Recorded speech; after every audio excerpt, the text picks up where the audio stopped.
out of focus na talaga sila. Yung kunwari, meron siyang yung biyenan niyang lalaki, naglalakad, ganyan, ganyan.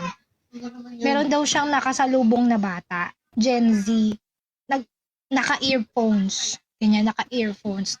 Basta ganun. Tapos, nabangga niya yung biyenan na lalaki. This is true to life. And mapapaisip ka din, parang ganun. So, nabangga niya yung biyenan na lalaki, yung Gen Z at yung matanda, nagkabanggaan. Naglaglagan yung gamit ng Gen Z. Kasi burara din. So, nagkalaglagan. So, yung matanda, tinulungan niya na ayusin yung gamit, ganyan, ganyan.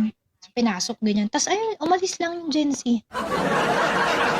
Parang walang nangyari, di man lang nag-thank you. Di man lang daw siya tinignan sa mata, gano'n. Di ko, parang nagsiselfone. Walang sorry, walang salamat. Nagsiselfone pa nga ata eh. Basta gano'n.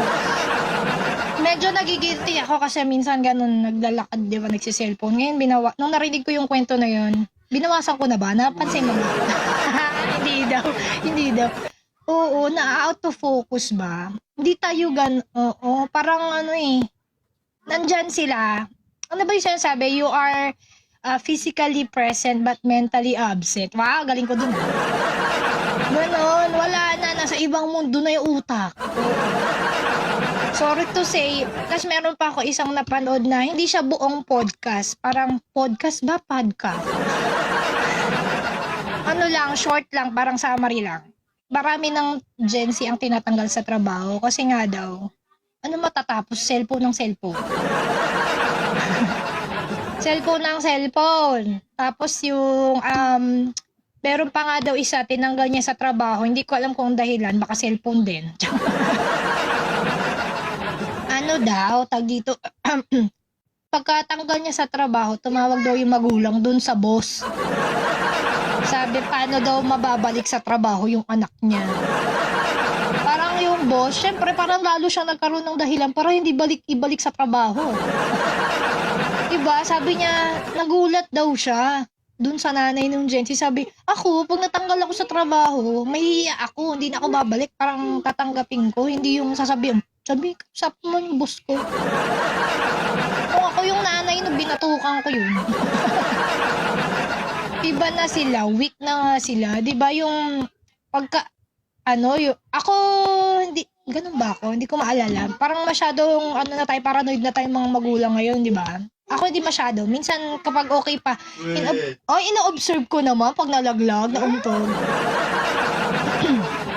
Depressed na mare. Weak nga, weak.